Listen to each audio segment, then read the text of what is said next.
Friends, welcome back to my channel Roopa Kubendrappa world. ಎಲ್ಲರೂ ಹೇಗಿದ್ದೀರಾ? I hope ನೀವೆಲ್ಲರೂ ಆರಾಮಾಗಿರ್ತೀರಾ. ಫ್ರೆಂಡ್ಸ್, ಟ್ರಿಪ್ ಎಲ್ಲ ಮುಗಿಸ್ಕೊಂಡು ಮನೆಗೆ ಬಂದ್ವಿ ನಾವು. ಆ್ಯಕ್ಚುಲಿ ಮನೆಗೆ ಬಂದುಬಿಟ್ಟು ಚಂದ ರೆಸ್ಟ್ ಮಾಡಿದೆ. ನಿನ್ನೆ ಒಂದಿನ ಗ್ಯಾಪ್ ತಗೊಂಡೆ ವ್ಲಾಗ್ ಮಾಡೋದಕ್ಕೆ, ಯಾಕಂದರೆ ತುಂಬ ಟಯರ್ಡ್ ಆಗಿತ್ತು. ಗೊತ್ತೇ ಇದೆ ನಿಮಗೆ, ನಾನು ಪ್ರೀವಿಯಸ್ ವ್ಲಾಗಲ್ಲೆಲ್ಲ ಹೇಳಿದ್ದೀನಿ ಸಿಕ್ಕಾಪಟ್ಟೆ ಬಿಸಿಲು ಅಂತ ಹೇಳ್ಬಿಟ್ಟು. ಸೊ ಹಾಗಾಗಿ ಸಿಕ್ಕಾಪಟ್ಟೆ ಟಯರ್ಡ್ ಅಂತೂ ಆಗಿದ್ದೀವಿ. ಸೊ ಹಾಗಾಗಿ ಒಂದು ಡೇ ಗ್ಯಾಪ್ ತಗೊಂಡು ಚಂದ ಏನೋ ರೆಸ್ಟ್ ಮಾಡಿದೆ. ಸೊ ಇವಾಗ ಐ ಫೀಲ್ ಬೆಟರ್ ಅನ್ನಿಸ್ತಾ ಇದೆ. ಆ್ಯಂಡ್ ನನ್ನ ಪ್ರೀವಿಯಸ್ ಟ್ರಿಪ್ ವ್ಲಾಗ್ಸ್ ಎಲ್ಲ ನೋಡಿರ್ತೀರಾ. ಐ ಹೋಪ್ ನಿಮ್ಗೆಲ್ರಿಗೂ ಆ ವ್ಲಾಗ್ಸ್ ಇಷ್ಟ ಆಗಿದೆ ಅಂತ ನಾನು ಭಾವಿಸ್ತೀನಿ. ಎಷ್ಟು ಸಾಧ್ಯ ಎಲ್ಲೆಲ್ಲಿ ಏನೇನು ತೋರಿಸ್ಬೋದು ಎಲ್ಲದನ್ನು ಕೂಡ ನಾನು ಗ್ರ್ಯಾಬ್ ಮಾಡಿ ತೋರಿಸಿದ್ದೀನಿ ನಿಮಗೆ. ಐ ಹೋಪ್ ನಿಮಗೆ ನನ್ನ ಪ್ರೀವಿಯಸ್ ಟ್ರಿಪ್ ವ್ಲಾಗ್ಸ್ ಇಷ್ಟ ಆಗಿದೆ ಅಂತ ಭಾವಿಸ್ತೀನಿ. ಸೊ ಪರಿ ಟ್ರಿಪ್ಪು, ಮದುವೆ ಇದೇ ಓಡಾಟನೇ ಆಗಿಬಿಟ್ಟಿತ್ತು. ಸೊ ಒಂದು ಡೈಲಿ ವ್ಲಾಗ್ ಶೂಟ್ ಮಾಡಿದೆ, ತುಂಬ ದಿನ ಆಗೋಗ್ಬಿಟ್ಟಿತ್ತು. ಹಾಗಾಗಿ ಇವತ್ತು ಒಂದು ಡೈಲಿ ವ್ಲಾಗ್ ಶೂಟ್ ಮಾಡೋಣ ಅಂತ ಡಿಸೈಡ್ ಮಾಡ್ಕೊಂಡಿದ್ದೀನಿ. But I have not it planned ಯಾವ ರೀತಿ ಶೂಟ್ ಮಾಡಬೇಕಂತ. ಬಟ್ ಯಾವ ರೀತಿ ಬರುತ್ತೋ, ಯಾವ ರೀತಿ ಆಗುತ್ತೋ ಆ ರೀತಿ ಶೂಟ್ ಮಾಡೋಣ ಅಂತ ಜಸ್ಟ್ ನಾನು ಕ್ಯಾಮ್ರಾ ಆನ್ ಮಾಡ್ಕೊಂಡಿದ್ದೀನಿ ಅಷ್ಟೇ. ಆ್ಯಂಡ್ ಮಹಾರಾಷ್ಟ್ರ ಟ್ರಿಪ್ ತುಂಬ ಚೆನ್ನಾಗಿತ್ತು. ಬಟ್ ಅಷ್ಟೇ ಸುಸ್ತಾಯಿತು ಕೂಡ, ಯಾಕಂದರೆ ನಾವು ಅರೌಂಡ್ 5 days and 4 nights ನಾವು ಈ ಟ್ರಿಪ್ ಮುಗಿಸ್ಕೊಂಡು ಬಂದಿದ್ದು. ಆ್ಯಂಡ್ ಅಲ್ಲೆಲ್ಲ ಸಿಕ್ಕಾಪಟ್ಟೆ ಬಿಸಿಲು ಗೊತ್ತಾ, ನಿಜವಾಗ್ಲೂ. ಇಲ್ಲೂ ಇದೆ ಬಿಸಿಲು ನಮ್ಮ ಕಡೆನೂ ಕೂಡ, ಬಟ್ ನನಗೇನೋ ಸ್ವಲ್ಪ ಕಂಪ್ಯಾರಿಟಿವ್ಲಿ ಅಲ್ಲಿ ಜಾಸ್ತಿ ಅನ್ನಿಸ್ತು. ಸೊ ಹಾಗಾಗಿ ನಾನು ತುಂಬ ಹೇಳ್ತಾ ಇದ್ದೀನಿ ಬಿಸಿಲು ಅಂತ ಹೇಳ್ಬಿಟ್ಟು.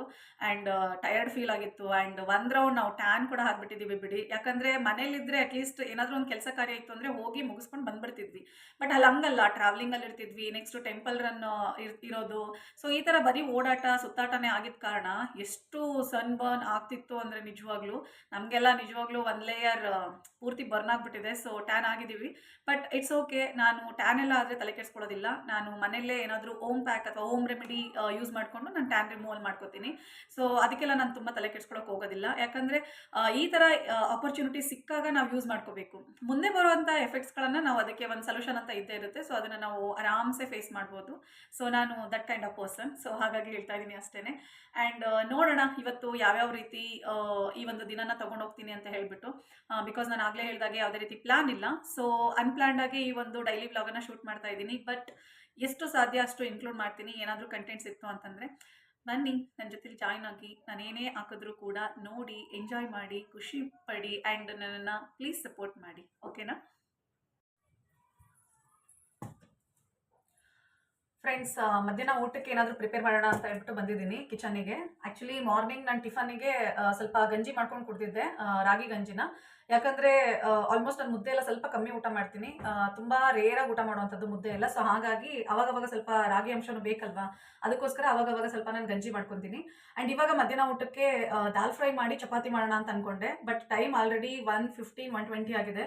ಅಷ್ಟು ಮಾಡಿ ತಿನ್ನೋಷ್ಟು ಪೇಷನ್ಸ್ ಇಲ್ಲ, ಯಾಕಂದರೆ ಜೋರು ಆಗ್ತಾ ಇದೆ ಹಸುವು. ಸೊ ಹಾಗಾಗಿ ತುಂಬ ದಿನ ಆಗಿತ್ತು. ಇದು ಕೂಡ ನನ್ನ ಫೇವ್ರೇಟ್ ರೆಸಿಪಿನೇ, ದಾಲ್ ಕಿಚಡಿ. ಆಲ್ಮೋಸ್ಟ್ ಎಲ್ರಿಗೂ ಗೊತ್ತಿರುತ್ತೆ, ತುಂಬ ಸಿಂಪಲಾಗಿ ಮಾಡ್ಕೋಬೋದು, ಕ್ವಿಕ್ಕಾಗಿ ಮಾಡ್ಕೋಬೋದು. ಸೊ ಹಾಗಾಗಿ ಅದನ್ನೇ ಮಾಡೋಣ ಅಂತ ಅಂದ್ಕೊಂಡಿದ್ದೀನಿ. ತುಂಬ ಡ್ರ್ಯಾಗ್ ಮಾಡೋಕೆ ಹೋಗೋದಿಲ್ಲ ರೆಸಿಪಿನ, ಯಾಕಂದರೆ ಆಲ್ಮೋಸ್ಟ್ ದಾಲ್ ಕಿಚಡಿ ಅಂದರೆ ಎಲ್ರಿಗೂ ಗೊತ್ತಿರುತ್ತೆ. ಸೊ ಹಾಗಾಗಿ ನಾನು ಜಸ್ಟ್ ಒಂದು ಸಿಂಪಲಾಗಿ ಏನು ಮಾಡ್ತೀನಿ ನಾನು, ನನ್ನ ವೇ ಆಫ್ ದಾಲ್ ಕಿಚಡಿ ಅಂತ ಹೇಳ್ಬಿಟ್ಟು ತೋರಿಸ್ತೀನಿ ಅಷ್ಟೇ. ಸೊ ಬನ್ನಿ ಇವಾಗ ಯಾವ ರೀತಿ ಮಾಡೋದು ಅಂತ ಹೇಳ್ಬಿಟ್ಟು ನಾನು ನಿಮಗೆ ಹೇಳ್ಕೊಡ್ತೀನಿ. ಈ ಒಂದು ದಾಲ್ ಕಿಚಡಿನ ಮಾಡಲಿಕ್ಕೆ ನಾನಿಲ್ಲಿ ಒಂದು 3-4 ಥರದ ಬೇಳೆನ ತೊಗೊಂಡಿದ್ದೀನಿ. ತೊಗರಿ ಬೇಳೆ ತೊಗೊಂಡಿದ್ದೀನಿ, ಹೆಸರು ಬೇಳೆ ತೊಗೊಂಡಿದ್ದೀನಿ, ಮತ್ತು ಒಂದು ಸ್ವಲ್ಪ ಕಡಲೆಬೇಳೆ ತೊಗೊಂಡಿದ್ದೀನಿ. ಹಾಗೆ ಇದಕ್ಕೆ ಅನುಗುಣವಾಗಿ ನಾನು ರೈಸನ್ನು ತೊಗೊಂಡಿದ್ದೀನಿ, ಅಂದರೆ ಅಕ್ಕಿನ ತೊಗೊಂಡಿದ್ದೀನಿ. ಆ್ಯಕ್ಚುಲಿ ಇದಕ್ಕೆ ಇನ್ನೊಂದು ಕೆಂಪು ಬೇಳೆ ಅಂತ ಬರುತ್ತೆ, ಮೂಂಗ್ ದಾಲ್ ಅಂತ ಕರೀತಾರೆ. ಸೊ ಅದು ಸಿಕ್ಕರೆ ಅದನ್ನು ಕೂಡ ಯೂಸ್ ಮಾಡ್ಕೊಳ್ಳಿ. ನಿಜವಾಗ್ಲೂ ಹೇಳ್ತೀನಿ, ತುಂಬ ಚೆನ್ನಾಗಿರುತ್ತೆ ಟೇಸ್ಟು. ಬಟ್ ನಮ್ಮನೇಲಿ ಇವತ್ತು ಅವೈಲೇಬಲ್ ಇದ್ದಂಥ ಬೇಳೆನ ನಾನು ಬಳಸ್ಕೊಂಡು ಈ ಒಂದು ದಾಲ್ ಕಿಚಡಿನ ಮಾಡ್ಕೊತಾ ಇದ್ದೀನಿ. ಸೊ ಇಷ್ಟು ನೀಟಾಗಿ ತೊಗೊಂಡು ಅದನ್ನು ಚೆನ್ನಾಗಿ ತೊಳ್ಕೊಳ್ಳಿ. ಅಟ್ಲೀಸ್ಟ್ ಒಂದು 4-5 ಬಾರಿ ಚೆನ್ನಾಗಿ ತೊಳ್ಕೊಳ್ಳಿ. ಬಿಕಾಸ್ ಅವಾಗ ನೀಟಾಗುತ್ತೆ ಈ ಒಂದು ಬೇಳೆ ಮತ್ತು ಅಕ್ಕಿ, ಆವಾಗ ನಮಗೆ ಈಸಿ ಆಗುತ್ತೆ ಮಾಡಲಿಕ್ಕೆ. ಸೊ ಈಗ ಅಕ್ಕಿ ಮತ್ತು ಬೇಳೆನ ಒಂದು 4-5 ಸರ್ತಿ ಚೆನ್ನಾಗಿ ತೊಳೆದಿದ್ದೀನಿ ನಾನು. ಸೊ ತೊಳೆದ್ಬಿಟ್ಟು ಮತ್ತೆ ಅದೆಲ್ಲ ಮುಳುಗುವಷ್ಟು ನೀರು ಹಾಕ್ಬಿಟ್ಟು ಈಗ ಒಂದು 10-15 ನಿಮಿಷ ಇದನ್ನು ನೆನೆ ಇಡ್ತೀನಿ. ತುಂಬ ಹೊತ್ತು ಇಡೋ ಅವಶ್ಯಕತೆ ಇಲ್ಲ, ಜಸ್ಟ್ ಒಂದು 10-15 ಮಿನಿಟ್ಸ್ ಇಟ್ಟರು ಸಾಕು ನೀವು. ಸೊ ನಾನು ಕೂಡ ಅಷ್ಟೇ. ಈಗ ಇದನ್ನು ಒಂದು 10-15 ನಿಮಿಷ ಇದನ್ನು ಒಂದು ಪ್ಲೇಟ್ ಮುಚ್ಚಿಬಿಟ್ಟು ಇಟ್ಟಿರ್ತೀನಿ, ಓಕೆನಾ ಫ್ರೆಂಡ್ಸ್? ಇದು ಒಂದು 10-15 ನಿಮಿಷ ನೆಂದಿದೆ ಇದು ಆಲ್ಮೋಸ್ಟ್. ಸೊ ಇವಾಗ ನಾನು ಇದನ್ನು ಕುಕ್ ಮಾಡಲಿಕ್ಕೆ ಇಡ್ತೀನಿ. ಸೊ ಕುಕ್ ಮಾಡಲಿಕ್ಕೆ ಇದ್ರ ಜೊತೆ ಒಂದು ಸ್ವಲ್ಪ ಆಯಿಲ್ ಮತ್ತು ಅರಿಶಿನ ಪುಡಿ, ಹಾಗೆ ನಮಗೆ ರುಚಿಗೆ ತಕ್ಕಷ್ಟು ಉಪ್ಪು, ಇಷ್ಟನ್ನು ಸೇರಿಸ್ಕೊಂಡು ನಾವು ಒಲೆ ಮೇಲೆ ಇಟ್ಬಿಡೋಣ. ಸೊ ಒಲೆ ಮೇಲೆ ಇಟ್ಟು ಇದನ್ನು ಅಟ್ಲೀಸ್ಟ್ ಒಂದು 4 to 5 ವಿಸಲ್ನ ತೆಗೆಸ್ಕೊಂಡ್ರೆ ತುಂಬ ಚೆನ್ನಾಗಿ ಕುಕ್ ಆಗುತ್ತೆ ಇದು. ಸೊ ಅಷ್ಟು ತೆಗೆಸ್ಕೊಳ್ಳೋಣ ಇವಾಗ.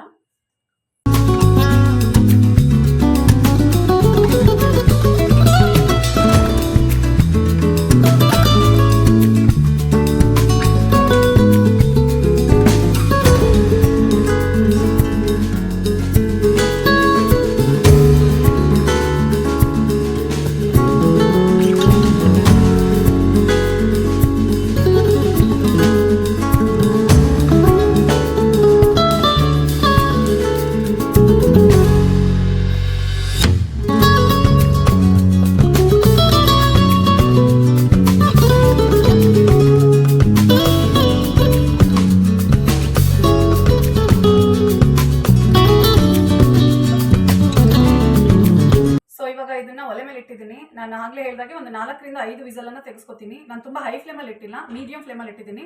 ಸೊ 4ರಿಂದ 5 ವಿಸಲನ್ನು ತೆಗೆಸ್ಕೊಂಡ್ರೆ ಬೇಳೆ ಮತ್ತು ರೈಸ್ ಎಲ್ಲದೂ ನೀಟಾಗಿ ಕುಕ್ ಆಗಿರುತ್ತೆ.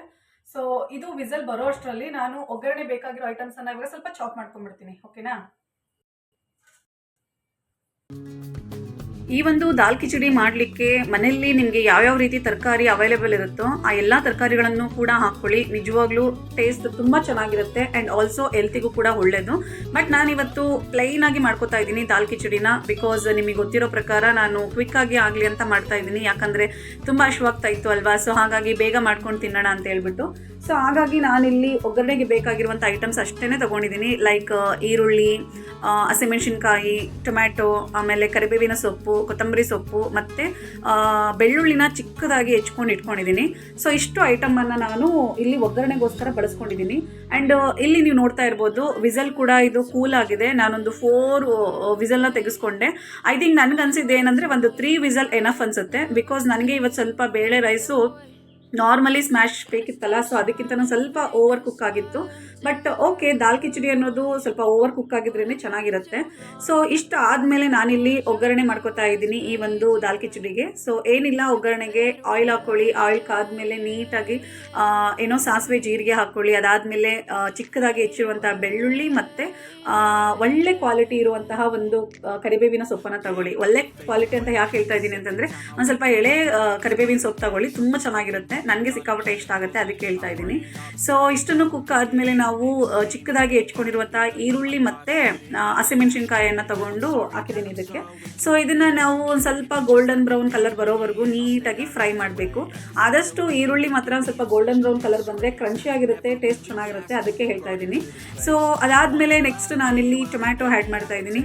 ಸೊ ಟೊಮ್ಯಾಟೊ ಆ್ಯಡ್ ಮಾಡಿದ ಮೇಲೆ ನಾವು ನೀಟಾಗಿ ಅದು ಸ್ವಲ್ಪ ಏನೋ ಸಾಫ್ಟ್ ಆಗೋ ತನಕ ನಾವು ಕುಕ್ ಮಾಡಬೇಕಾಗುತ್ತೆ.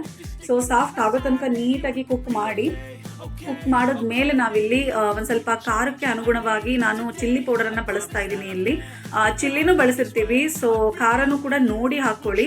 ಯಾಕಂತಂದರೆ ಏನೋ ಹಸಿಮೆಣಸಿನ್ಕಾಯಿ ಕೊಡೋ ಟೇಸ್ಟೇ ಬೇರೆ ಆ್ಯಂಡ್ ಖಾರದ ಪುಡಿ ಕೊಡೋ ಟೇಸ್ಟೇ ಬೇರೆ. ಎರಡನ್ನೂ ಹಾಕೊಂಡಾಗ ತುಂಬ ಚೆನ್ನಾಗಿರುತ್ತೆ. ಬಟ್ ನಾವು ಖಾರಕ್ಕೆ ಅನುಗುಣವಾಗಿ ಎಷ್ಟು ಬೇಕೋ ಅಷ್ಟನ್ನು ಹಾಕೋಬೇಕು ಅಷ್ಟೇ. ಸೊ ಇವತ್ತು ಕೂಡ ಅಷ್ಟೇ, ನಾನು ಒಂದು 2ರಿಂದ 3 ಚಿಕ್ಕ ಗಾತ್ರದ ಹಸಿಮೆಣಸಿನ್ಕಾಯಿನ ಬಳಸ್ಕೊಂಡಿದ್ದೀನಿ. ಅದಕ್ಕೆ ಒಂದು ಅರ್ಧ ಸ್ಪೂನ್ ನಾನು ಚಿಲ್ಲಿ ಪೌಡರನ್ನು ಸೇರಿಸ್ಕೊಂಡಿದ್ದೀನಿ. ಸೊ ಇಷ್ಟನ್ನು ಸೇರಿಸ್ಕೊಂಡು ನೀಟಾಗಿ ಕುಕ್ ಮಾಡಿದ್ಮೇಲೆ ನಾವಿಲ್ಲಿ ಬೇಳೆ ಮತ್ತು ರೈಸನ್ನು ಏನು ಸ್ಮ್ಯಾಶ್ ಮಾಡಿಟ್ಟಿರ್ತೀವಲ್ವ, ಅಂದರೆ ಕುಕ್ ಮಾಡಿಟ್ಟಿರ್ತೀವಲ್ವ, ಸೊ ಅದನ್ನು ನಾನಿಲ್ಲಿ ಈ ಒಗ್ಗರಣೆಗೆ ಸೇರಿಸ್ಕೊತಾ ಇದ್ದೀನಿ. ಆ್ಯಂಡ್ ದಾಲ್ ಕಿಚಡಿ ಅಂತಂದಾಗ ಕನ್ಸಿಸ್ಟೆನ್ಸಿ ಒಂದು ಸ್ವಲ್ಪ ತಿನ್ನಾಗಿರಬೇಕು, ಅಂದರೆ ಒಂದು ಸ್ವಲ್ಪ ತೆಳುವಾಗಿರಬೇಕು. ಸೊ ಹಾಗಾಗಿ ನಾನು ಇದಕ್ಕೆ ಇನ್ನೊಂದು ಅರ್ಧ ಗ್ಲಾಸ್ ನೀರನ್ನು ಸೇರಿಸ್ಕೊಂಡಿದ್ದೀನಿ. ಸೊ ಈ ಟೈಮಲ್ಲಿ ನಾನು ಬಿಸಿನೀರನ್ನ ಸೇರಿಸ್ಕೊಂಡಿದ್ದೀನಿ. ತಣ್ಣೀರನ್ನು ಸೇರಿಸ್ಕೋಬೋದು, ಬಟ್ ನಾನು ಸ್ವಲ್ಪ ಬಿಸಿನೀರನ್ನ ಸೇರಿಸ್ಕೊಂಡಿದ್ದೀನಿ. ನಿಮಗೆ ಕನ್ಸಿಸ್ಟೆನ್ಸಿ ಯಾವ ರೀತಿ ಇಷ್ಟ ಆಗುತ್ತೋ ಆ ಪ್ರಮಾಣದಲ್ಲಿ ನೀವು ನೀರನ್ನು ಸೇರಿಸ್ಕೊಳ್ಳಿ. ನನಗೆ ಈಗ ನಾನೇನು ತೋರಿಸ್ತಾ ಇದ್ದೀನಿ ಅಲ್ವಾ, ಈ ಒಂದು ಕನ್ಸಿಸ್ಟೆನ್ಸಿಲಿ ನನಗೆ ದಾಲ್ ಕಿಚಡಿ ಇದ್ದರೆ ಇಷ್ಟ ಆಗುತ್ತೆ. ಸೊ ಹಾಗಾಗಿ ನಾನು ಸ್ವಲ್ಪ ಈ ಥರ ತೀರಾ ತಿಕ್ಕು ಅಲ್ಲ, ತೀರಾ ತಿನ್ನು ಅಲ್ಲ, ಮೀಡಿಯಮ್ ಕನ್ಸಿಸ್ಟೆನ್ಸಿಲಿ ನಾನು ಈ ಒಂದು ದಾಲ್ ಕಿಚಡಿನ ಪ್ರಿಪೇರ್ ಮಾಡ್ಕೊತಾ ಇದ್ದೀನಿ. ಸೊ ಆ್ಯಂಡ್ ಈ ಟೈಮಲ್ಲಿ ನೀವು ಸ್ವಲ್ಪ ಉಪ್ಪು ಖಾರ ಎಲ್ಲ ನೋಡ್ಕೊಳ್ಳಿ. ಕಡಿಮೆ ಆದರೆ ನಾವು ಈ ಟೈಮಲ್ಲಿ ಸೇರಿಸ್ಕೋಬಹುದು. ಬಟ್ ನನಗೆ ಆಲ್ಮೋಸ್ಟ್ ನಾನು ಹಾಕಿದಂಥ ಉಪ್ಪು ಖಾರ ಕರೆಕ್ಟಾಗಿತ್ತು. ಸೊ ಹಾಗಾಗಿ ನಾನು ಅದನ್ನು ಅಲ್ಲಿಗೆ ಸ್ಟಾಪ್ ಮಾಡಿದೆ ಉಪ್ಪು ಖಾರ ವಿಚಾರನ. ಆ್ಯಂಡ್ ಫೈನಲ್ ಟಚಪ್ ಅಂತ ಬಂದಾಗ ಕೊತ್ತಂಬರಿ ಸೊಪ್ಪು ಇರಲೇಬೇಕು. ಸೊ ಕೊತ್ತಂಬರಿ ಸೊಪ್ಪನ್ನು ಆ್ಯಡ್ ಮಾಡಿದಾಗ ನಿಜವಾಗ್ಲೂ ಹೇಳ್ತೀನಿ, ದಟ್ ಎಕ್ಸ್ಟ್ರಾ ಫ್ಲೇವರ್ ಬರುತ್ತಲ್ವಾ, ಸೊ ಎಷ್ಟೊತ್ತಿಗೆ ತಿಂತೀವೋ ಅನ್ನೋ ಥರ ಫೀಲ್ ಆಗ್ತಾ ಇರುತ್ತೆ. ಸೊ ಆ ಥರ ಕೊತ್ತಂಬರಿ ಸೊಪ್ಪನ್ನು ಕೂಡ ಫೈನಲ್ ಟಚಪ್ಪಿಗೆ ಹಾಕ್ಕೊಳ್ಳಿ, ತುಂಬ ಚೆನ್ನಾಗಿರುತ್ತೆ taste and also flavour. So ಇಷ್ಟನ್ನು ಹಾಕಿಬಿಟ್ಟು ನೀಟಾಗಿ 1 ನಿಮಿಷ ಸ್ವಲ್ಪ ಕುಕ್ ಮಾಡಿ ಅಷ್ಟೇ, ಜಾಸ್ತಿ ಏನು ಕುಕ್ ಮಾಡೋ ನೆಸೆಸಿಟಿ ಇಲ್ಲ.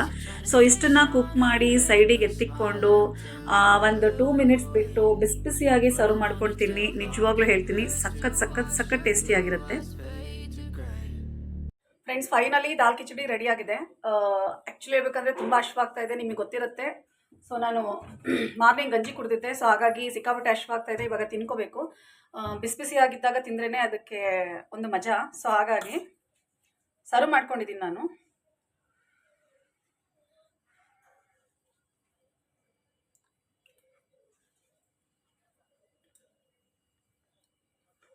ಸೂಪರ್ ಆಗಿದೆ. ಸೊ ಇದನ್ನು ನಾನು ಹೊಟ್ಟೆ ತುಂಬ ತಿನ್ಕೊಂಡು ಆಮೇಲೆ ಸಿಗ್ತೀನಿ. Stay tune. ಸೊ ಆ್ಯಕ್ಚುಲಿ ವಿನಿ ಬಂದಿದ್ದ, ಸೊ ವಿನಿಗೂ ಕೂಡ ಹಾಕ್ಕೊಟ್ಟಿದ್ದೀನಿ ತಿನ್ನೋಕ್ಕೆ. ಕೇಳೋಣ ಇರಿ ಅವನ ಹತ್ರ ಹೇಗಿದೆ ಅಂತ ಹೇಳ್ಬಿಟ್ಟು. ಬಿಕಾಸ್ ಅವನು ಕೂಡ ಚೆನ್ನಾಗೇ ಹೇಳ್ತಾನೆ, ಸುಳ್ಳೆಲ್ಲ ಹೇಳೋದಿಲ್ಲ. ಸೊ ಹಾಗಾಗಿ ಅವನು ಕೂಡ ಕೇಳ್ತೀನಿ ಹೇಗಿದೆ ಟೇಸ್ಟ್ ಅಂತ ಹೇಳ್ಬಿಟ್ಟು. ನೋಡೋಣ ಬನ್ನಿ. ಸಕ್ಕತ್ತಾಗಿದೆ. ಪಕ್ಕನಾ? ದಾಲ್ ಕಿಚಡಿ ಹೋಟೆಲಲ್ಲಿ ತಿಂದಿದ್ದೆ ಯಾವಾಗಾದರೂ? ಚೆನ್ನಾಗಿದೆಯಾ ಒಟ್ಟು? ನಿಜವಾಗ್ಲೂ ಚೆನ್ನಾಗಿದೆ. ಸೊ ಅವನು ಮೊದಲೆಲ್ಲ ತಿಂದಿರಲಿಲ್ವಂತೆ, ಫಸ್ಟ್ ಟೈಮ್ ಅಂತೆ. ಬಟ್ ನಾನು ತುಂಬ ಸಲ ತಿಂದಿದ್ದೀನಿ. ಆ್ಯಂಡ್ ಇದು ಏನು ಗೊತ್ತಾ, ಹೆಲ್ತಿಗೂ ತುಂಬ ಒಳ್ಳೆಯದು. ಬೇಳೆ ಎಲ್ಲ ಹಾಕಿರ್ತೀವಲ್ವ, ಸೊ ಹಾಗಾಗಿ ಸಿಕ್ಕಾಪಟ್ಟೆ ಇಷ್ಟ ನನಗೆ. ಅದರಲ್ಲೂ ಕ್ವಿಕ್ಕಾಗಿ ಮಾಡ್ಕೋಬೋದು. ಸೊ ಹಾಗಾಗಿ ನಾನು ಯಾವಾಗಲೂ ಜಾಸ್ತಿ ಪ್ರಿಫರ್ ಮಾಡ್ತಾ ಇರ್ತೀನಿ ಈ ಥರ ಮಾಡ್ಕೊಳ್ಳೋಕ್ಕೆ. ಚೆನ್ನಾಗಿರುತ್ತೆ, ಮಾಡ್ಕೊಂಡು ತಿನ್ನಿ. ನಾನು ಇವಾಗ ಏನು ತೋರಿಸ್ಕೊಟ್ಟಿದ್ದೀನಿ ಅಲ್ವಾ ಮೆಥಡು, ಈಸಿ ಮೆಥಡು, ಆಲ್ಮೋಸ್ಟ್ ಎಲ್ಲರೂ ಮಾಡ್ಕೋಬೋದು. ಸೊ ಎಲ್ಲರೂ ಮಾಡ್ಕೊಂಡು ತಿನ್ನಿ, ಚೆನ್ನಾಗಿರುತ್ತೆ.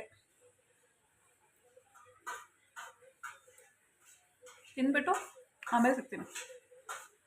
Friends, welcome back. ನಾನು ಮಧ್ಯಾಹ್ನ ದಾಲ್ ಕಿಚಡಿ ಮಾಡಿಕೊಂಡು ಹೊಟ್ಟೆ ತುಂಬ ಊಟ ಮಾಡಿಕೊಂಡು ಒಂದು ಸ್ವಲ್ಪ ಹೊತ್ತು ರೆಸ್ಟ್ ಮಾಡಿದೆ. ರೆಸ್ಟ್ ಮಾಡಿ ಈವ್ನಿಂಗ್ ಒಂದು ಸ್ವಲ್ಪ ಕಾಫಿ ಅಥವಾ ಟೀ ಕುಡಿತೀನಿ. ನಾನು most of the time tea ಕುಡಿತೀನಿ. ಸೊ ಅದಾದಮೇಲೆ ಈವ್ನಿಂಗ್ ಒಂದು ಸ್ವಲ್ಪ ಹೊತ್ತು ನಾನು ವಾಕ್ ಮಾಡ್ತೀನಿ. ಸೊ ಇದು ನನ್ನ ಡೈಲಿ ರುಟೀನಲ್ಲಿ ಇನ್ಕ್ಲೂಡ್ ಆಗಿರುತ್ತೆ. ಅದನ್ನ ಇವತ್ತು ತೋರಿಸೋಣ ಅಂತ ಅಂದ್ಕೊಂಡೆ, ಬಟ್ ಆಗಲಿಲ್ಲ. ಬಿಕಾಸ್ ಸ್ವಲ್ಪ ಹರಿಬರಿಲ್ಲ ಆಯಿತು ಇವತ್ತಿನ ವಾಕ್ ಅಂತ ಹೇಳ್ಬೋದು. ಸೊ ಹಾಗಾಗಿ ಅಷ್ಟೇ. ಸೊ ಇವಾಗ ನಾನು ಹೇಳಿದ್ದೆ ಅಲ್ವಾ, ಮಹಾರಾಷ್ಟ್ರ ಸಿಕ್ಕಾಪಟ್ಟೆ ಬಿಸಿಲು. ಒಂದು ಸ್ವಲ್ಪ ಟ್ಯಾನ್ ಆಗಿದ್ದೀವಿ, ತುಂಬ ಆಗಿಲ್ಲ, ಹಾನೆಸ್ಟ್ಲಿ ಹೇಳ್ತೀನಿ, ಒಂದು ಸ್ವಲ್ಪ ಆಗಿದ್ದೀವಿ. ಸೊ ಹಾಗಾಗಿ ಈ ಥರ ಎಲ್ಲಾದರೂ ಆಚೆ ಟ್ರಿಪ್ ಅಂತ ಹೋಗಿ ಒಂದು ಸ್ವಲ್ಪ ಟ್ಯಾನ್ ಅಂತ ಆದಾಗ ಅದಕ್ಕೆ ನಾವೇನಾದರೂ ಒಂದು ಟ್ರೀಟ್ಮೆಂಟ್ ಮಾಡ್ಕೋಬೇಕು. ಸೊ ನಾನು ಪ್ರೀವಿಯಸ್ಲಿ ಕೂಡ ನನ್ನ ವ್ಲಾಗ್ಸಲ್ಲಿ ಅಥವಾ ನನ್ನ ಚಾನಲಲ್ಲಿ ನೀವು ನೋಡಿದ್ರೆ ಗೊತ್ತಾಗಿರುತ್ತೆ, ನಾನು ತುಂಬ ಹೋಮ್ ರೆಮಿಡೀಸ್ ಎಲ್ಲ ತೋರಿಸಿದ್ದೀನಿ. ನಿಜವಾಗ್ಲೂ ಅದೆಲ್ಲವೂ ಕೂಡ ತುಂಬ ಚೆನ್ನಾಗಿ ವರ್ಕ್ ಆಗುತ್ತೆ. ನೀವು ಯೂಸ್ ಮಾಡಿದ್ರೆ ನಿಮಗೆ ಗೊತ್ತಾಗುತ್ತೆ. ಆ್ಯಂಡ್ ಆಲ್ಸೋ ಅದೆಲ್ಲ ಸ್ವಲ್ಪ ಸ್ಲೋ ರಿಸಲ್ಟ್, ಬಟ್ ನಿಜವಾಗ್ಲೂ ಹೇಳ್ತೀನಿ, ಯಾವುದೇ ಸೈಡ್ ಎಫೆಕ್ಟ್ಸ್ ಇಲ್ಲದೆ ತುಂಬ ಚೆನ್ನಾಗಿ ನಮಗೆ ರಿಸಲ್ಟ್ ಕೊಡುತ್ತೆ. ಆ್ಯಂಡ್ ಇವತ್ತು ಕೂಡ ಅಷ್ಟೇ, ನಾನು ಏನಾದರೂ ಒಂದು ಪ್ಯಾಕ್ ಹಾಕೊಳ್ಳೋಣ ಅಂತ ಅಂದ್ಕೊಂಡಿದ್ದೀನಿ. ಸೊ ನಾನು ಇದಕ್ಕೆ ಏನೇನು ಇಂಗ್ರೀಡಿಯೆಂಟ್ಸ್ ಹಾಕಿದ್ದೀನಿ ಅಂತ ಜಸ್ಟ್ ಹಂಗೆ ರ್ಯಾಂಡಮ್ ಆಗಿ ಹೇಳ್ತೀನಿ, ನೋಡಿದ್ರೆ ನಿಮಗೆ ಗೊತ್ತಾಗ್ಬಿಡುತ್ತೆ. So it's a home pack, home remedy. ಇದರಲ್ಲಿ ಏನಿಲ್ಲ, ಸ್ವಲ್ಪ ಕಡಲೆ ಹಿಟ್ಟು, ಒಂದು ಸ್ವಲ್ಪ ಅರಿಶಿನ, ಒಂದು 2-3 ಡ್ರಾಪ್ಸ್ ಲೆಮನ್ ಹಾಕಿದ್ದೀನಿ, ಆ್ಯಂಡ್ ಒಂದು 4 to 5 ಪೀಸ್ ಶುಗರ್ ಹಾಕಿದ್ದೀನಿ. ಸೊ ಇಷ್ಟು ಹಾಕೊಂಡು ನೀರಾದರೂ ಹಾಕೋಬೋದು, ಇಲ್ಲ ಕರ್ಡ್ ಆದರೂ ಹಾಕೋಬೋದು, ಇಲ್ಲ ಮಿಲ್ಕ್ ಆದರೂ ಹಾಕೋಬೋದು. ನಾನಿವತ್ತು ವಾಟರ್ನೇ ಆ್ಯಡ್ ಮಾಡ್ಕೊಂಡಿದ್ದೀನಿ, ಅಂದರೆ ಈ ಪೇಸ್ಟ್ನ ರೆಡಿ ಮಾಡ್ಕೊಳ್ಳೋದಕ್ಕೆ. ಸೊ ಇಷ್ಟನ್ನ ರೆಡಿ ಮಾಡಿಕೊಂಡು ಒಂದು ಥಿಕ್ ಕನ್ಸಿಸ್ಟೆನ್ಸಿ ಪೇಸ್ಟನ್ನು ನಾನು ರೆಡಿ ಮಾಡ್ಕೊಂಡಿದ್ದೀನಿ. ಇದನ್ನ ಈಗ ಆಲ್ ಓವರ್ ಫೇಸ್ಗೆ ನಾನು ಹಚ್ತೀನಿ.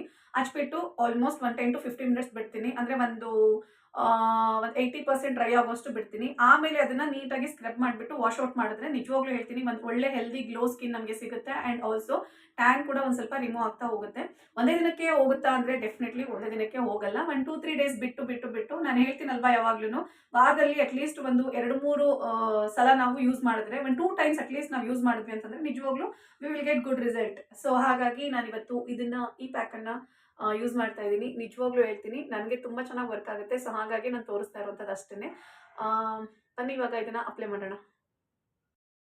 ನಾನು ಯಾವಾಗಲೂ ಹೇಳಕ್ಕೆ ಇಷ್ಟಪಡೋದೇನೆಂದರೆ, ನಿಜವಾಗ್ಲೂ ಹೇಳ್ತೀನಿ, ನಮಗೆ ಈ ಒಂದು ಟ್ಯಾನ್ ರಿಮೂವಲ್ಗಾಗಿರ್ಬೋದು, ಅಥವಾ ನಾವು ಯಾವುದಾದ್ರೂ ಒಂದು ಫಂಕ್ಷನಿಗೆ ಹೋಗ್ತಿದ್ದೀವಿ ಅಂತಂದರೆ ಒಂದು ಸ್ಕಿನ್ ಪ್ರೆಪ್ಗೋಸ್ಕರ ಆಗಿರ್ಬೋದು, ನಮಗೆ ಹೋಮ್ ರೆಮಿಡೀಸ್ ಬೆಸ್ಟ್ ರಿಸಲ್ಟ್ ಕೊಡುತ್ತೆ ಅಂತ ಹೇಳೋದಕ್ಕೆ ಇಷ್ಟಪಡ್ತೀನಿ.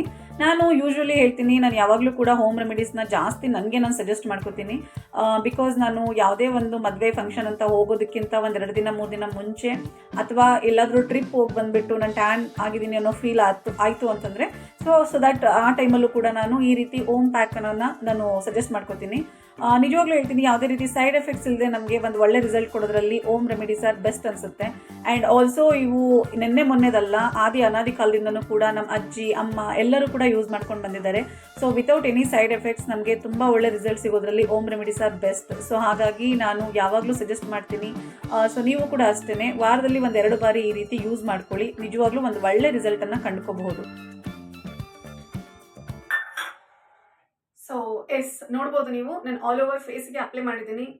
ಇದನ್ನು ಅಪ್ಲೈ ಮಾಡಿಬಿಟ್ಟು ಜಸ್ಟ್ ಒಂದು 10 to 15 ಮಿನಿಟ್ಸ್ ಬಿಡ್ತೀನಿ. ಅಂದರೆ ಒಂದು 3/4 ಭಾಗ ಪ್ಯಾಕ್ ಡ್ರೈ ಆಗೋಷ್ಟು ಅಷ್ಟೇ. ತುಂಬ ಡ್ರೈ ಆಗಲಿಕ್ಕೂ ಬಿಡಬೇಡಿ, ಯಾಕಂದರೆ ಆಮೇಲೆ ನಾವು ಸ್ಕ್ರಬ್ ಮಾಡ್ತಾ ತೆಗಿಬೇಕಾದ್ರೆ ಸ್ಕಿನ್ ಸ್ವಲ್ಪ ಡ್ಯಾಮೇಜ್ ಆಗುವಂಥ ಚಾನ್ಸಸ್ ಇರುತ್ತೆ. ಸೊ ಹಾಗಾಗಿ ಒಂದು 70 to 80% ಡ್ರೈ ಆದರೆ ಇಟ್ಸ್ ಎನಫ್. ಸೊ ಆವಾಗ ನಾವು ನೀಟಾಗಿ ಸ್ಕ್ರಬ್ ಮಾಡಿಕೊಂಡು ಸ್ಮೂತಾಗಿ ನಾವು ಈ ಒಂದು ಪ್ಯಾಕನ್ನು ರಿಮೂವ್ ಮಾಡ್ಬೋದು. ಓಕೆನಾ? ಸೊ ನಾನಿವಾಗ ಇದು ಡ್ರೈ ಆದಮೇಲೆ ನಿಮಗೆ ಸಿಗ್ತೀನಿ. ಅಲ್ಲಿವರೆಗೂ ಸ್ಟೇ ಟ್ಯೂನ್. ಫ್ರೆಂಡ್ಸ್, ನೋಡ್ತಾ ಇರ್ಬೋದು,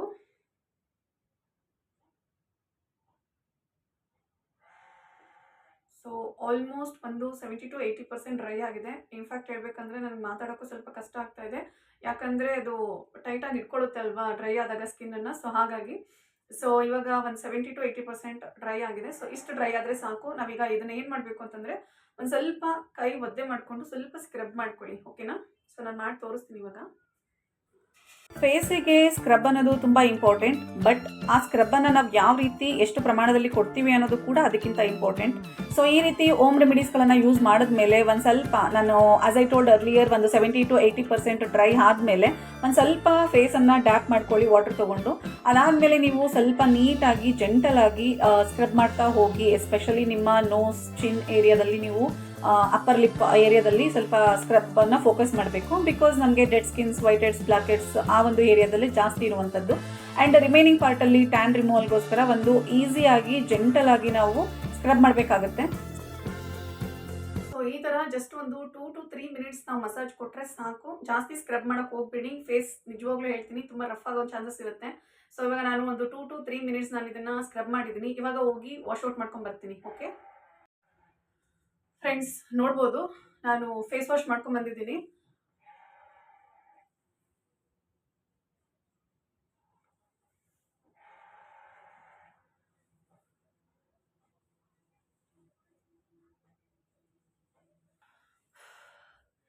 ಸೀರಿಯಸ್ಲಿ ಎಷ್ಟು ಫ್ರೆಶ್ ಫೀಲ್ ಅನ್ಸುತ್ತೆ ಗೊತ್ತಾ ನಿಜವಾಗ್ಲೂ. ನೀವು ನೋಡ್ಬೋದು ನಾನು ಏನನ್ನೂ ಅಪ್ಲೈ ಮಾಡಿಲ್ಲ ಫೇಸಿಗೆ. ನಿಮ್ಮ ಮುಂದೆನೇ ನಾನು ಪ್ಲೇನ್ ವಾಟ್ರಲ್ಲಿ ಫೇಸ್ ವಾಶ್ ಮಾಡಿದ್ದನ್ನು ಏನೋ ಒರೆಸ್ಕೊಂಡಿದ್ದೀನಿ. ಸೊ ಆಲ್ರೆಡಿ ನಮಗೆ ಒಂದು ಒಳ್ಳೆ ಗ್ಲೋ ಬರುತ್ತೆ ಫೇಸ್ ಮೇಲೆ. ಆ್ಯಂಡ್ ಇದಕ್ಕೆ ಇನ್ನೊಂದು ಏನಂತಂದರೆ ನಾನು ಯಾವಾಗಲೂ ಸಜೆಸ್ಟ್ ಮಾಡೋದು ಒಂದೇ, ಏನೇ ಹೋಮ್ ರೆಮಿಡಿ ಅಥವಾ ಏನೋ ಪ್ಯಾಕ್ ಏನೇ ಅಪ್ಲೈ ಮಾಡಿದ್ರು ಕೂಡ ನೀವು ಸ್ಕಿನ್ನಿಗೆ ಬಿಫೋರ್ ಗೋಯಿಂಗ್ ಟು ಬೆಡ್ ನೀವು ನಿಜವಾಗ್ಲೂ ಒಂದು ಒಳ್ಳೆ ಮಾಯ್ಶ್ಚರೈಸರ್ನ ಅಪ್ಲೈ ಮಾಡಬೇಕು. ಸೊ ದಟ್ ಅದು ಅವಾಗ ನಿಮ್ಮ ಸ್ಕಿನ್ ಡ್ರೈ ಮಾಡೋದನ್ನ ತಡೆಗಟ್ಟುತ್ತೆ. ಸೊ ಯಾವಾಗಲೂ ಸ್ಕಿನ್ನನ್ನು ಆದಷ್ಟು ಹೈಡ್ರೇಟೆಡ್ ಆಗಿ ಇಟ್ಕೋಬೇಕು ನಾವು. ಸೊ ಸ್ಕಿನ್ ಹೈಡ್ರೇಟೆಡ್ ಆಗಿ ಇಟ್ಕೋಬೇಕು ಅಂತಂದರೆ definitely we have to use a proper moisturisers and sunscreens. So ಇದನ್ನೆಲ್ಲ ಯೂಸ್ ಮಾಡಬೇಕಾಗುತ್ತೆ. ಸೊ ಹಾಗಾಗಿ ನಾನು ಕೂಡ ಅಷ್ಟೇ ನನ್ನ personal favourite moisturiser cum sunscreen ನಿಮಗೆಲ್ಲ ಗೊತ್ತಿರುತ್ತೆ, ಎಪಿಸೋಡ್ ಟೇಸಿ ಅಂತ ಹೇಳ್ಬಿಟ್ಟು ತುಂಬ ವೀಡಿಯೋಗಳಲ್ಲಿ ನಾನು ತೋರಿಸಿದ್ದೀನಿ. ಸೊ ನಾನು ಅದನ್ನೇ ಅಪ್ಲೈ ಮಾಡುವಂಥದ್ದು ನನ್ನ ಫೇಸ್ಗೆ. ಮಾರ್ನಿಂಗ್ ಆ್ಯಂಡ್ ಈವ್ನಿಂಗ್ 2 times ನಾನು ಅಪ್ಲೈ ಮಾಡ್ತೀನಿ. ನಂಗೊಂದು ಒಳ್ಳೆ ಗ್ಲೋ ಸಿಗುತ್ತೆ ಆ್ಯಂಡ್ ತುಂಬ ಸಾಫ್ಟ್ ಫೀಲ್ ಸಿಗುತ್ತೆ. ಆ್ಯಂಡ್ ಈಗಲೂ ಕೂಡ ಅಷ್ಟೇ ಹಾನೆಸ್ಟ್ಲಿ ಹೇಳ್ತಾ ಇದ್ದೀನಿ, ಈ ಒಂದು ಪ್ಯಾಕ್ ಅಪ್ಲೈ ಮಾಡಿದ್ಮೇಲೆ ನನಗೆ ಫುಲ್ ಫೇಸ್ ಸಖತ್ ಸಾಫ್ಟ್ ಅನ್ನಿಸ್ತಾ ಇದೆ. ಆ್ಯಂಡ್ ಆಲ್ಸೋ ಒಂದು ಒಳ್ಳೆ ಗ್ಲೋ ಬಂದಿದೆ. ನೀವೇ ನೋಡಿದ್ರೆ ಗೊತ್ತಾಗುತ್ತೆ. ನಾನಿನ್ನ ಏನೂ ಅಪ್ಲೈ ಮಾಡಿಲ್ಲ ಸ್ಕಿನ್ಗೆ, ಬಟ್ ಒಂದು ಒಳ್ಳೆ ಗ್ಲೋ ಬರುತ್ತೆ ನಮ್ಮ ಸ್ಕಿನ್ನಿಗೆ. ಓಕೆನಾ. ಆ್ಯಂಡ್ ಇನ್ನೊಂದೇನೆಂದರೆ ನನ್ನ ಚಾನಲಲ್ಲಿ ನೀವು ನೋಡಿದ್ರೆ ನಾನು ತುಂಬ ಹೋಮ್ ರೆಮಿಡೀಸ್ ತೋರಿಸಿದ್ದೀನಿ. ನಿಜವಾಗ್ಲೂ ಒಂದು ಒಳ್ಳೆ ವರ್ತ್ ರೆಮಿಡೀಸ್ ಎಲ್ಲದೂ ಕೂಡ ನಮಗೆ ನಿಜವಾಗ್ಲೂ ಒಂದು ಏನೋ ಸ್ಕಿನ್ ಬ್ರೈಟ್ನೆಸ್ ಫೀಲ್ ಮಾಡೋದಕ್ಕಾಗಿರ್ಬೋದು ಅಥವಾ ಟ್ಯಾನ್ ರಿಮೂವಲ್ಗಾದರೂ ಆಗಿರ್ಬೋದು, ಪಿಂಪಲ್ ಮಾರ್ಕ್ಸ್ ಇದೆಲ್ಲದಕ್ಕೂ ಕೂಡ ನಾನು ಹೋಮ್ ರೆಮಿಡಿನ ಯೂಸ್ ಮಾಡಿಕೊಂಡು ಯಾವ ರೀತಿ ನಾವು ಅದಕ್ಕೆ ಸೊಲ್ಯೂಷನ್ಸ್ನ ಕಂಡುಕೋಬೋದು ಅಂತ ಹೇಳ್ಬಿಟ್ಟು ನಾನು ಡೀಟೇಲ್ಡಾಗಿ ಎಕ್ಸ್ಪ್ಲೇನ್ ಮಾಡಿದ್ದೀನಿ. ಆ್ಯಂಡ್ ಆಲ್ಸೋ ನಾನು ಯೂಸ್ ಮಾಡಿರುವಂಥ ಇಂಗ್ರೀಡಿಯೆಂಟ್ಸ್ಗಳ ಯೂಸೇಜಸ್ ಆ್ಯಂಡ್ ಅದರ ಬೆನಿಫಿಟ್ಸ್ ಏನೇನಿರುತ್ತೆ, ಸೊ ಪ್ರತಿಯೊಂದನ್ನು ಕೂಡ ನಾನು ಅದರಲ್ಲಿ ಡೀಟೇಲ್ಡಾಗಿ ಎಕ್ಸ್ಪ್ಲೇನ್ ಮಾಡಿದ್ದೀನಿ. So please check out my channel. ಪ್ಲೇ ಲಿಸ್ಟಲ್ಲಿ ನಿಮಗೆ ಸಿಗ್ತಾ ಹೋಗುತ್ತೆ, ಸರ್ಚ್ ಮಾಡೋ ನೆಸೆಸಿಟಿ ಇರೋದಿಲ್ಲ. ನನ್ನ ಚಾನಲಲ್ಲಿ ಪ್ಲೇ ಲಿಸ್ಟ್ನ ಓಪನ್ ಮಾಡಿ. ಸೊ ಪ್ಲೇ ಲಿಸ್ಟಲ್ಲಿ ನಾನು ಬ್ಯೂಟಿ ಓರಿಯೆಂಟೆಡ್, ಟ್ರಿಪ್ ಓರಿಯೆಂಟೆಡ್, ಮತ್ತು ಏನೋ ಕುಕಿಂಗ್ ಓರಿಯೆಂಟೆಡ್ ಈ ಥರ ಎಲ್ಲದನ್ನು ಕೂಡ ನಾನು ಸೆಪ್ರೇಟಾಗಿ ನಾನು ಪ್ಲೇ ಲಿಸ್ಟ್ ಮಾಡಿಟ್ಟಿದ್ದೀನಿ. ಸೊ ನಿಮ್ಗೆಲ್ರಿಗೂ ಕೂಡ ಈಸಿಯಾಗಿ ಅವೈಲೇಬಲ್ ಆಗುತ್ತೆ ವೀಡಿಯೋಸು. ಸೊ ಪ್ಲೀಸ್ ಹೋಗಿ ಚೆಕ್ ಮಾಡಿ ನೋಡಿ. ಆ್ಯಂಡ್ ಸೊ ಇವತ್ತು ಇನ್ನೇನು ಆಲ್ಮೋಸ್ಟ್ ಬೆಳಗ್ಗೆಯಿಂದ ಸೊ ಎಷ್ಟು ತೋರಿಸ್ಬೋದು ಅಷ್ಟನ್ನು ತೋರಿಸಿದ್ದೀನಿ. ಆ್ಯಂಡ್ ಇವಾಗ ಸ್ಕಿನ್ ಕೇರ್ ನನ್ನ ಮೈನ್ ಏನೋ ಪ್ರಿಯಾರಿಟಿ ಆಗಿತ್ತು. ಸೊ ಅದನ್ನು ಕೂಡ ಇವಾಗ ಮುಗಿಸ್ಕೊಂಡೆ. ಒಂದು ಸ್ವಲ್ಪ ಫ್ರೆಶ್ ಫೀಲ್ ಆಗಿದೆ. ಇನ್ನೊಂದು 2-3 days ಬಿಟ್ಬಿಟ್ಟು ಮತ್ತೆ ನಾನು ಈ ಥರ ಪ್ಯಾಕನ್ನು ಅಪ್ಲೈ ಮಾಡಿಕೊಂಡು ಟ್ಯಾನ್ ರಿಮೂವಲ್ ಆಗಿರ್ಬೋದು ಅಥವಾ ನಮ್ಮ ಸ್ಕಿನ್ ಮೈಂಟೆನೆನ್ಸ್ ಆಗಿರ್ಬೋದು ನಾನು ಮಾಡ್ಕೊಳ್ಳೋಕ್ಕೆ ಟ್ರೈ ಮಾಡ್ತಾ ಹೋಗ್ತೀನಿ. ಆ್ಯಂಡ್ ಇವಾಗ ಇನ್ನೇನಿಲ್ಲ, ಸೊ ಊಟ ಮಾಡಬೇಕು, ಹೊಟ್ಟೆ ಹಶ್ವಾಗ್ತಾ ಇದೆ. ಮನೆಯಲ್ಲಿ ಶಾವಿಗೆ ಮಾಡ್ತೀನಿ ಅಂತ ಹೇಳಿದರು. ಸೊ ಗೊತ್ತಿಲ್ಲ, ನಮ್ಮ ಅತ್ತಿಗೆ ಅವರು ಮಾಡ್ತೀನಿ ಅಂತ ಹೇಳಿದರು. ಸೊ ಮಾಡಿದ್ರೆ ಅದನ್ನು ಕೂಡ ಒಂದು ಕ್ಲಿಪ್ಪಿಂಗ್ಸ್ ತೊಗೊಂಡು ಹಾಕ್ತೀನಿ ನಿಮಗೆ. ಓಕೆನಾ. ಸೊ ಇವಾಗ ನಾನು ಫಸ್ಟು ಮಾಯ್ಶ್ಚರೈಸರ್ ಅಪ್ಲೈ ಮಾಡಬೇಕು. ಆ್ಯಕ್ಚುಲಿ ಮಾಯ್ಶ್ಚರೈಸರ್ ಕೆಳಗಡೆ ಇದೆ, ನಾನು ಮೇಲ್ಗಡೆ ವೀಡಿಯೋ ಮಾಡ್ತಾ ಇದ್ದೀನಿ. ವೈ ಬಿಕಾಸ್ ನಮ್ಮ ಮನೆಯಲ್ಲಿ ಪುಟ್ ಮಕ್ಕಳಿದ್ದಾರೆ ಇಬ್ಬರು, ನಿಮಗೆ ಗೊತ್ತಿರುತ್ತೆ. ಸೊ ಅವರು ತುಂಬ ಗಲಾಟೆ ಮಾಡ್ತಾ ಇರ್ತಾರೆ, ಅವ್ರನ್ನ ಕಂಟ್ರೋಲ್ ಮಾಡೋಕ್ಕಾಗಲ್ಲ. ಸೊ ಹಾಗಾಗಿ ನಾನು ಮೇಲೇ ಬಂದುಬಿಟ್ಟೆ ಇಲ್ಲೇ ಮಾಡ್ಕೊಳ್ಳೋಣ ಅಂತ ಹೇಳ್ಬಿಟ್ಟು ಸೊ ಇವಾಗ ನಾನು ಕೆಳಗಡೆ ಹೋಗ್ಬಿಟ್ಟು ಮಾಯ್ಶ್ಚರೈಸರ್ನ ಅಪ್ಲೈ ಮಾಡ್ಕೋತೀನಿ.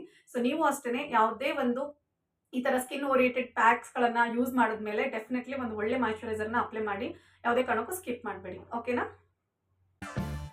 ಸೊ ನನ್ನ ಸ್ಕಿನ್ ಕೇರ್ ಮುಗಿಸ್ಕೊಂಡು ನಾನು ಊಟ ಮಾಡೋಣ ಅಂತ ಬಂದೆ. ಆಸ್ ಐ ಟೋಲ್ಡ್ ಅರ್ಲಿಯರ್ ನಮ್ಮ ಮನೇಲಿ ಶಾವಿಗೆ ಮಾಡಿದ್ರು.